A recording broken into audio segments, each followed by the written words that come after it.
Bayangkan Bapak Ibu sekalian ya, dia ketahuan ibadahnya, dia mohon-mohon atas nama Allah jangan ceritain. Kita kadang-kadang orang tidak minta tanya, kita ceritain. Ketemu tiba-tiba puasa, kamu puasa, saya puasa, tidak ada. Enggak ada yang tanya. Ini subhanallah, dia ketahuan, dia bilang, saya minta atas nama Allah tolong rahasiakan. Di tengah hutan pembicaraan dua orang beriman, antara ceritain atau tidak ceritain ibadahnya, gitu kan. Maka kata orang ini, baiklah, saya tidak akan ceritakan selama kamu hidup. Kalau kau sudah meninggal, saya punya hak untuk ceritakan. Tapi dengan satu syarat, kata orang ini. Kata Muhammad, apa syaratnya? Dia bilang syaratnya, kau harus menceritakan 3 doamu itu. Doa apa yang 2 sudah diterima sama Allah, yang 1 belum diterima, itu yang mana?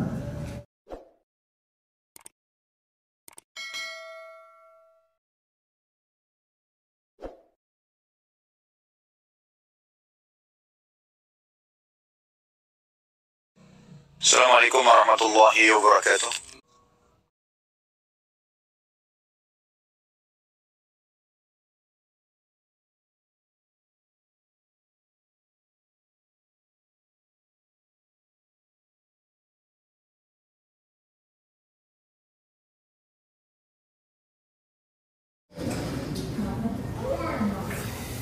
Ada seseorang teman-teman sekalian yang bernama Muhammad di zaman tabi'in, terkenal sekali dengan kesolehannya.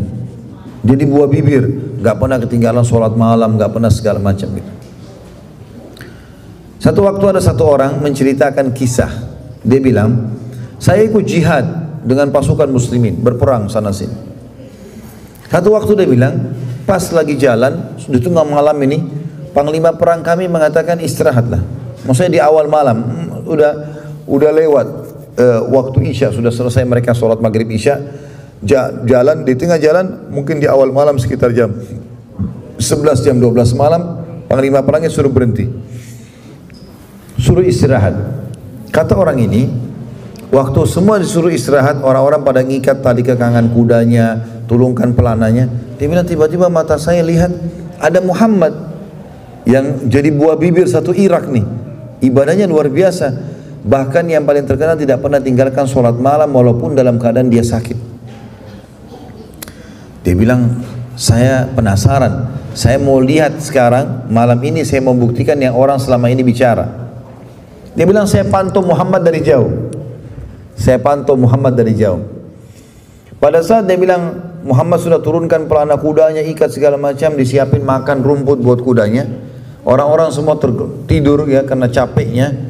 Ternyata Muhammad juga tidur di sebelah kudanya. Lalu saya berkata dalam diri saya, mana yang orang-orang cerita selama ini katanya ahli ibadah, gak pernah tinggalin sholat malam, itu tidur juga.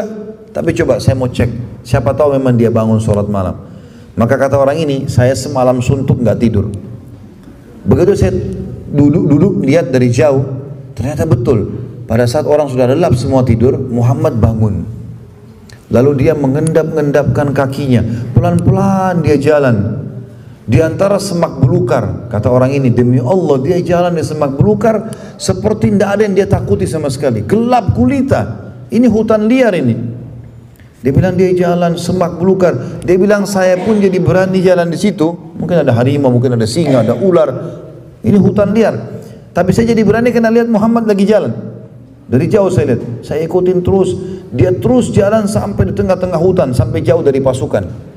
Kemudian dia wudu, saya lihat dia wudu, kemudian dia sholat. Dan kata orang ini, demi Allah waktu dia sholat, seakan-akan malam ini bukan malam, lagi siang. Seakan-akan rumput ya, yang liar ini, ya, yang di hutan ini, itu seperti karpet yang mewah. Dia mulai sholat. Saking indahnya sholatnya, kata orang ini, sampai saya sendiri tidak sholat malam waktu itu. Hanya kena lihat sholatnya orang ini. Bacaan ayatnya baik, sholatnya dengan tumaknina gitu kan. Jadi enggak cerita. Sampai selesai sholat malamnya, kata orang ini diceritakan, tiba-tiba si Muhammad ini angkat tangan ke langit. Lalu berkata, ya Allah, sesungguhnya aku telah memohon kepadamu 3 hal. Engkau telah memberikan kepadaku 2. Maaf, ya engkau telah memberikan aku dua dan tinggal satu ya Allah. Maka karuniakan aku yang satu itu. Kata orang ini, saya kena semalaman berdiri, kaki saya pegel, saya sempat nginjak rumput kering. Maka Muhammad dengar. Lalu dia lihat ke arah saya seperti orang yang ketakutan. Ya, maka dia pun mengatakan, semoga Allah merahmatimu. Siapa kamu? Keluarlah. Apakah kau mata-matai ibadahku dari semalam? Maka orang ini pun mengatakan, saya pun keluar. Saya mengatakan iya, karena saya mau membuktikan ibadahmu yang selama ini orang ceritakan. Saya mau lihat. Apa kata Muhammad? Saya meminta atas nama Allah kepadamu, tolong rahasiakan ini, jangan ceritakan kepada siapapun. Bayangkan Bapak Ibu sekalian ya, dia ketahuan ibadahnya, dia mohon-mohon atas nama Allah jangan ceritain. Kita kadang-kadang orang tidak minta tanya, kita ceritain. Ketemu tiba-tiba puasa, kamu puasa, saya puasa, tidak ada, nggak ada yang tanya. Ini subhanallah, dia ketahuan, dia bilang, saya minta atas nama Allah tolong rahasiakan. Di tengah hutan pembicaraan dua orang beriman, antara ceritain atau tidak ceritain ibadahnya, gitu kan. Maka kata orang ini, baiklah, saya tidak akan ceritakan selama kamu hidup. Kalau kau sudah meninggal, saya punya hak untuk ceritakan. Tapi dengan satu syarat, kata orang ini. Kata Muhammad, apa syaratnya? Dia bilang syaratnya, kau harus menceritakan 3 doamu itu. Doa apa yang 2 sudah diterima sama Allah, yang 1 belum diterima, itu yang mana? Kata Muhammad, sudahlah, jangan ganggu ibadah saya. Berdoa sendiri kepada Allah. Dia bilang, tidak demi Allah. Kalau kau tidak ceritain, saya bongkar nih. Ini di tengah hutan pembicaraan masalah ibadah, dibongkar atau tidak. Itu luar biasa mereka gitu kan. Maka yang terjadi Bapak Ibu sekalian, kata Muhammad, baiklah, dia sudah bersumpah sama Allah nih, dia mau bongkar. Kata Abdullah, kata si Muhammad, saya memohon kepada Allah agar semua rasa takut saya kepada selain Allah dihilangkan. Saya hanya takut kepada Allah dan Allah kabulkan itu. Makanya seperti kau lihat, saya sampai jalan di tengah hutan, saya jalan sendirian, gak ada takut lagi, gak ada takut lagi. Yang kedua, dia bilang, saya diterima doa saya sangat takut dengan fitnah wanita. Kata si Muhammad, yang paling berat buat saya wanita. Saya mohon kepada Allah agar syahwat saya dihilangkan kepada wanita selain istri saya. Dia bilang Allah kabulkan. Sampai semua wanita selain istri saya lihat seperti tembok saja. Dia bilang gitu, nggak ada syahwat, nggak terganggu sama sekali. Lalu kata si orang ini, lalu yang Allah belum kabulkan apa yang ketiga? Ini mungkin masalah bagi kita sederhana Bapak Ibu, tapi bagi orang-orang soleh ini nilainya besar. Dia bilang kalau yang belum Allah kabulkan, saya sering minta sama Allah agar dihilangkan ngantuk saya, supaya saya tidak pernah ngantuk malam hari dan saya selalu sholat tahajud. Allah belum kabulkan, kadang-kadang saya masih ngantuk. Bayangin itu, bagaimana mereka cintanya dengan ibadahnya gitu kan. Itu luar biasa Bapak Ibu sekalian. Ini kisah orang-orang soleh yang luar biasa, bagaimana mereka seperti itu keadaannya. Kita akan tutup Bapak Ibu sekalian dengan kisah yang lain. Dan kalau ada yang mau bertanya setelah ini silahkan tentunya. Kita berikan kesempatan, tapi kalau bisa sesuai dengan tema ya. Kalaupun tidak mungkin bisa bertanya, tapi saya dahulukan yang sesuai dengan tema dan tidak usah dipaksakan bertanya ya. Kalau tidak ada pertanyaan tentu tidak usah bertanya. Dan tolong jangan tes saya Bapak Ibu sekalian ya. Artinya kalau sudah tahu alhamdulillah. Kalau lempar pertanyaan untuk mengetes saya harap jangan ya. Baik. Kisah yang lain Bapak Ibu sekalian, kisah yang masyhur sekali, kisah tentang sahabat-sahabat Nabi. Saya akan rangkumkan beberapa orang sahabat. Ada namanya Abdullah Al-Hadrami radhiyallahu anhu. Sahabat Nabi ini terkenal sekali dengan keimanannya. Ada perbedaan pendapat ulama tentang kejadiannya, tapi dua-duanya ini benar terjadi di zaman Nabi SAW. Nabi SAW pernah mengutus beliau untuk jihad, berperang. Kemudian beliau akan melewati hutan. Beliau akan melewati hutan. Begitu tiba di depan hutan, pohon-pohon lagi banyak. Dia kirim beberapa prajurit perangnya, dia bilang, coba cek di dalam hutan, lihat bagaimana keadaan hutan ini, aman gak untuk dilewatin. Maka kelilinglah pasukan prajuritnya beberapa orang. Kemudian mereka kembali mengatakan, wahai panglima, kayaknya nggak bisa nih, hutan ini penuh dengan hewan liar. Kalau kita paksakan lewat sini mungkin tidak ada satupun prajurit yang bisa keluar selamat. Banyak hewan berbisa segala macam, hewan buas, ada ular, ada harimau, ada singa. Kata dia, baiklah, saya sebentar lagi akan bertakbir. Kalau saya takbir, ikuti saya. Orang-orang prajurit bilang, baiklah. Mereka tidak tahu apa yang dilakukan. Maka Abdullah Hadrami radhiyallahu anhu mengangkat suara dengan keras. Apa yang dia bilang? Wahai semuanya penghuni hutan ini, siapapun kalian, kalian tahu siapa kami. Kami adalah hamba-hamba Allah yang sedang diutus oleh Rasulullah SAW untuk membela dan meninggikan agama Allah. Maka mudahkanlah jalan buat kami. Beliau takbir, Allahu Akbar, takbir. Kata para orang yang hadir di situ, para sahabat Nabi yang lain, demi Allah kami menyaksikan hewan-hewan di hutan itu seperti bersusun.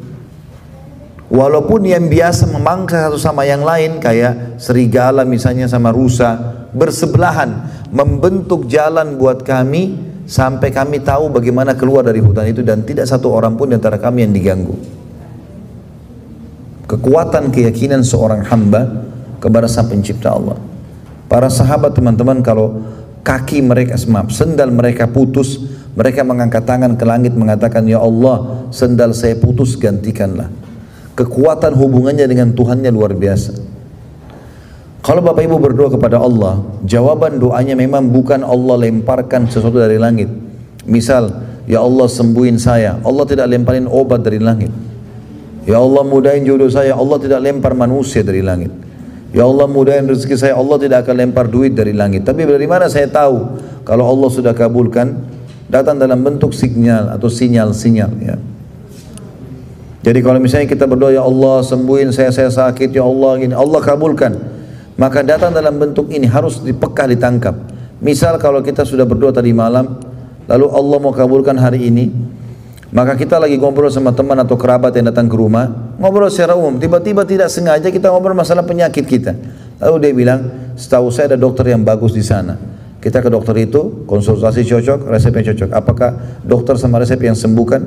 Demi Allah bukan. Dokter cuma bisa tulis resepnya, semoga lekas sembuh. Enggak ada pasti sembuh. Allah yang sembuhkan.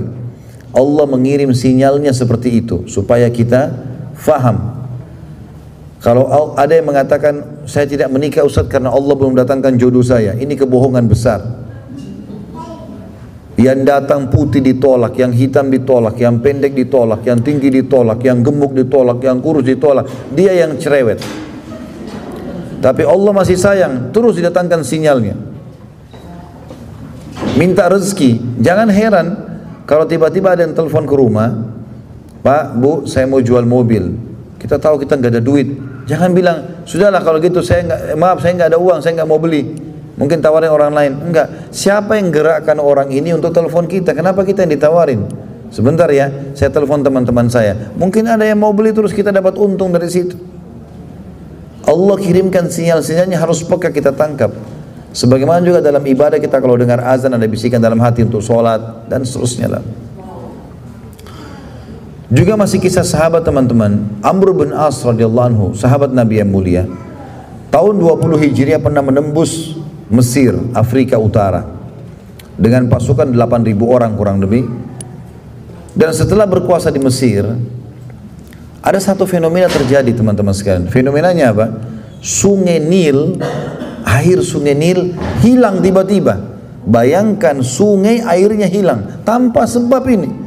Bukan kemarau, bukan apa ini. Dan bukan berkurang ya, bukan pasang surut, enggak, hilang. Enggak ada kering Sungai Nil. bisa orang lewatin dasarnya. Maka orang-orang Abdullah bin Amr bin As radhiyallahu anhu kumpul para sahabat yang ada pada saat itu. Apa ini yang terjadi? Panggil tokoh-tokoh Mesir yang baru masuk Islam. Apa yang terjadi? Kenapa Sungai Nil bisa hilang? Dia bilang ini sudah sering terjadi wahai gubernur, setiap tahun begini. Kata Amr bin As, apa yang kalian lakukan? Ya kalau begini kami lempar tumbal. Dan yang paling kuat kalau kami lempar tumbal anak gadis. Lempar anak gadis, nanti kepalanya kebentur di dasar sungai, mati, keluar darah, airnya keluar lagi. Apa kata Amr bin As? Demi Allah enggak ada di dalam Islam. Saya akan tanya kepada Amir Mu'minin Umar bin Khattab, kirim surat ke Madinah. Tiba di Madinah, suratnya tiba di tangan Umar bin Khattab. Umar bin Khattab balas suratnya Amr bin As. Isinya apa? Setelah dari Amir Mu'minin Umar bin Khattab kepada Amr bin As gubernur Mesir, saya meminta, Assalamualaikum warahmatullahi wabarakatuh, saya meminta kepadamu agar membaca suratku ini untuk Sungai Nil. Umar bin Khattab kirim surat ke Sungai Nil, bukan kepada Amr bin As. Suruh baca surat ini. Maka Amr bin As waktu bawa itu pergi ke Sungai Nil, panggil tokoh-tokoh Mesir semuanya yang tadinya baru mu'allaf ini, baru masuk Islam, mereka belum paham. Lalu kata Amr bin As, dibaca surat itu, isinya apa?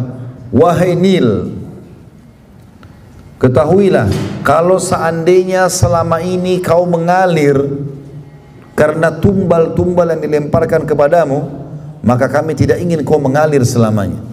Tapi kalau seandainya selama ini kau mengalir atas nama Allah Al-Jabbar, Allah yang Maha Perkasa, yang telah menciptakanmu, maka mengalirlah atas nama Allah itu.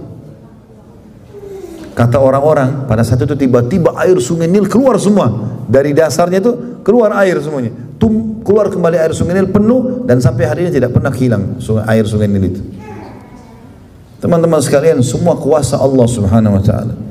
Tidak ada yang tersembunyi bagi Allah di langit dan di bumi. Dan berbahagialah orang yang beriman kepada Allah Subhanahu wa ta'ala.